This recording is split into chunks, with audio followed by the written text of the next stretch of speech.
Welcome back to the New World of Education Sociology YouTube channel. Good morning everyone. Today, previous year questions analysis வந்து பார்ப்போம்.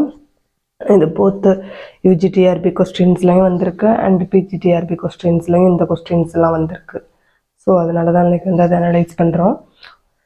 And நம்ம கிட்டத்தட்ட first யூனிட்டும் second யூனிட்டும் cover பண்ணிட்டோம். Second யூனிட்டில் அந்த dentition இருக்குது, அந்த பல்லமைவு இருக்குது, அண்டு அக்வாட்டிக் ஃப்ளையிங் மேமல்ஸ் இருக்குது. இதெல்லாம் கொஞ்சம் இம்பார்ட்டன்ட் கிடையாது, இருந்தாலும் நம்ம அதை மூணையும் சேர்த்து சின்ன சின்ன டாப்பிக்கு அது மூணையும் சேர்த்து நம்ம வந்து ஒன்றா போட்டு விட்டுருவோம்.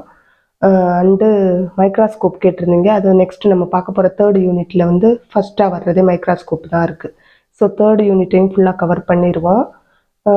மேக்ஸிமம் நாளையோட நம்மளுக்கு வந்து யூனிட் செகண்ட் ஒன் ஃபுல்லாக முடியும்.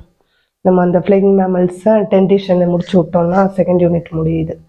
அண்டு இது வந்து நம்ம இந்த கொஸ்டின்ஸ் எதனால அப்படின்னா, இதுவரை பார்த்த யூனிட் 1 and 2லேருந்து வந்து எந்த கொஸ்டின்லாம் நம்ம பார்த்ததுலேருந்து வந்திருக்கு அப்படிங்கிறது ஒரு ப்ரூஃப் தான். ஸோ அது வந்து எனக்கு இந்த கொஸ்டின்ஸை பார்த்தா உங்களுக்கு கொஞ்சம் ஒரு கான்ஃபிடென்ட் வரும் படித்ததுனால. ஓகே, வாங்க வீடியோக்குள்ளே போகலாம். ஃபர்ஸ்ட் கொஸ்டின், பலனோக்ளாசஸின் உடல் எவ்வாறு பிரிக்கப்பட்டுள்ளது? பலனோக்ளாசஸின் உடல் எவ்வாறு பிரிக்கப்பட்டுள்ளது? ஃபர்ஸ்ட் பலனோக்ளாசஸ் அப்படின்னா என்ன அப்படின்னா ஆல்ரெடி உங்களுக்கே தெரியும். தட் இஸ் அது வந்து இது ஹெமிகார்டேட்டாவா அண்ட் யூரோகார்டேட்டா அண்ட் செஃபலோகார்டேட்டாவா? ஹெமிகார்டேட்டா. ஓகேவா? பலனோக்ளாசஸ் அப்படின்னு வந்து சொல்கிறோம், ஹெமிகார்டேட்டர் எக்ஸாம்பிள். அண்டு இதோட உடம்பு வந்து எப்படி பிரிக்கப்பட்டிருக்கு அப்படின்னா, தலை கழுத்து உடல், ப்ரப்பாசிஸ் காலர் உடல், ப்ரப்பாசிஸ் கழுத்து உடல், தலை கழுத்து வால்னு சொல்லியிருக்காங்க. அதில் நம்ம செகண்ட் ஒன் ஆன்சர் தான் கரெக்டு. ப்ரப்பாசிஸ் காலர் ட்ரங்க்கு, ப்ரப்பாசிஸ் காலர் உடல் அப்படின்னு தான் வந்து பிரிக்கப்பட்டிருக்கு அதோட பாடி. ஓகேவா? So answer second one correct. And கல்லீரல் புழுவின் வாழ்க்கை சுழற்சியின் போது வெள்ளாடுகள் புற்களை மேயும் போது பாதிக்கப்பட காரணமான நிலை என்ன? இது வந்து நம்ம லிவர் ஃப்ளூக் பார்க்கும்போதே வந்து பார்த்துருப்போம்.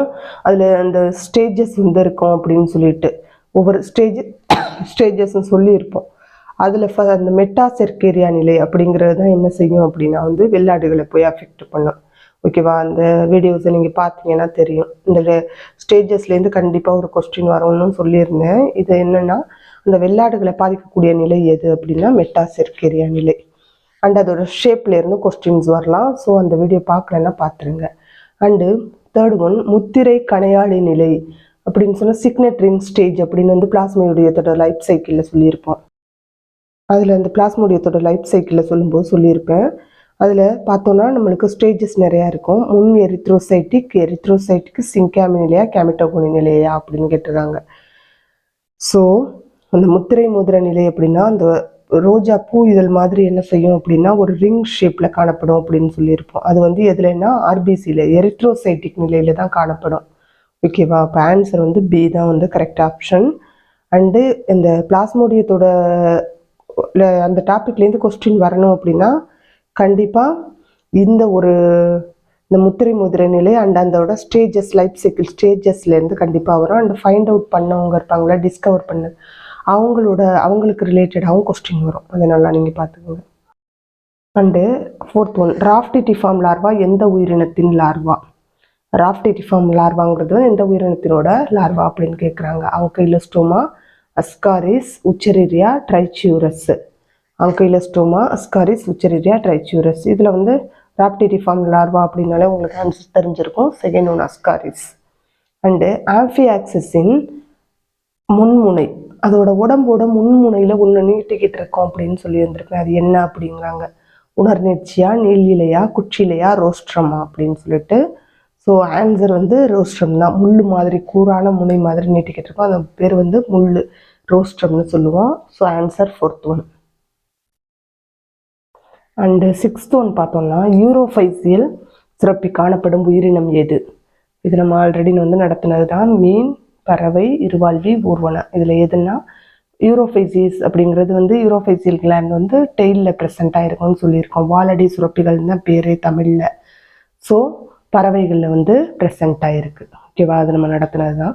அண்டு மீபோமியன் சுரப்பி இதில் காணப்படுகிறது. அதோட பார்ட் எந்த ஆர்கனில் காணப்படுதுன்னு கேட்டிருக்காங்க. இதுவும் நம்ம வந்து சொல்லியிருக்கோம்.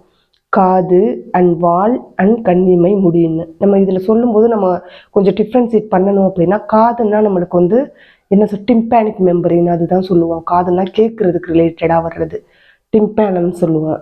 அண்ட் சவுண்ட் பாக்ஸ் இதெல்லாம் வந்து சொல்லலாம். பட்டு வால்னா நம்ம யூரோஃபேசியல் கிளாண்டுன்னு சொல்லுவோம். காதுனா டிம்பேனிக் மெம்பரின்னு சொல்லுவோம். கண் இமை அப்படின்னா மீபோமியன் கிளாண்டு தான். ஓகேவா? அது நம்ம ஆல்ரெடி வந்து சொல்லியிருப்போம். நீங்கள் அந்த வீடியோஸ் பார்த்தா தெரியும்.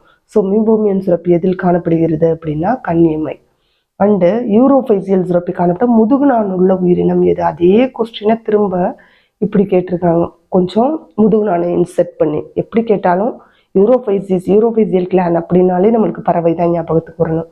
ஸோ மீன், பாலூட்டி, பறவை, ஊர்வனா. ஆன்சர் சி, பறவைகள். இது எதனால் இந்த கொஸ்டினை போடுறேன் அப்படின்னா, அப்போ அந்த பறவை அப்படின்னு சொன்னால் அந்த எது ரொம்ப இம்பார்ட்டன்ட் அப்படிங்கிற இந்த கொஸ்டினை பார்த்தாலே உங்களுக்கு தெரியும்னு நினைக்கிறேன். ஏன்னா யூரோஃபேசியல் கிளாண்ட் அந்த வாலடி சுரப்பி ரொம்ப ரொம்ப இம்பார்ட்டன்ட். 2 times ஒரே 2022 2 times வந்து இந்த கொஸ்டினை கேட்டிருக்காங்க.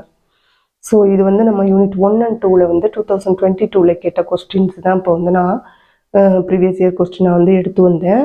கொஸ்டின்ஸ் அப்லோட் பண்ண சொல்லியிருந்தீங்க. அது நம்ம ஒரு நாளைக்கு ஃபுல்லாக எல்லாத்தையும் முடிச்சுட்டு ஒரு கொஸ்டினை வச்சு நம்ம வந்து அனலைஸ் பண்ணோம்னா எவ்வளோ நம்ம நடத்தினலேருந்து வந்திருக்கு அண்ட் எவ்வளோ நீங்கள் படித்து கரெக்டாக ஆன்சர் பண்ணியிருக்கீங்க அப்படிங்கிறதையும் நம்மளால் வந்து கிளியர் கட்டாக சொல்ல முடியும். அதனால தான் ஃபுல்லாக நம்ம எல்லா யூனிட்டையும் முடிக்க இந்த யூனிட்லேருந்து என்னென்ன கொஸ்டின்லாம் வந்திருக்கு அப்படிங்கிறத நம்ம வந்து ஒரு கிளான்ஸ் பார்த்துருவோம். ஃபைனலாக எல்லாம் முடிச்சதுக்கப்புறம் நம்ம கொஸ்டின் பேப்பர்ஸ் வச்சு செக் பண்ணலாம். ஓகே ஃப்ரெண்ட்ஸ், இன்றைக்கி இதுதான் வந்து இந்த ப்ரீவியஸ் இயர் கொஸ்டின்ஸ் தான் வந்து அனலைஸ் பண்ணோம். நெக்ஸ்ட்டு நம்ம வந்து டுமாரோ வந்து அடுத்த இந்த செகண்ட் யூனிட்டில் லாஸ்ட்டில் இருக்கிற அந்த டாப்பிக்கை வந்து பார்ப்போம். அதுக்கு முன்னாடி நம்ம சேனல் பிடிச்சிருந்துச்சுன்னா கண்டிப்பாக ஒரு லைக்கை கொடுத்துருங்க. அண்ட் ஆல்சோ உங்கள் தமிழ் மீடியத்தில் படிக்கிற ஸ்டூடெண்ட்ஸ் யாராவது இருந்தாங்கன்னா உங்களுக்கு ஷேர் பண்ண மறக்காதீங்க. அண்ட் உங்களோட கமெண்ட் பாக்ஸ்லையும் சொல்லுங்கள். சப்ஸ்கிரைப் பண்ண மறக்காதீங்க. தேங்க்யூ.